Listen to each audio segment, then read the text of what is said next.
Ang Diyos nag-uutos sa ating magpatawad, unang-una para sa ating pakinabang. Pagka nagpapatawad ka, maaliwalas ang kalooban mo, masaya ang puso mo, wala kang aalalahaning mabibigat na karamdamang mapupunta sa'yo.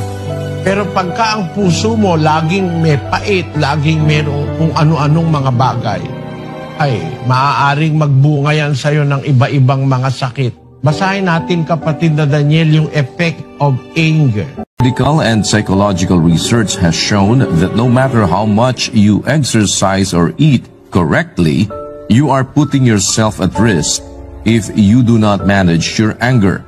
Anger causes a widespread negative effect on the body. Kahit na pala ikaw ay mag-exercise, kumain ka ng tama, pero pagka mayroong kang anger, pait, sa kalooban, selos, inggit, mga kung ano-anong damdaming masasama laban sa kapwa, you are putting yourself at risk. Ito'y bunga ng pag-aaral ng mga dalubhasa sa kalusugan.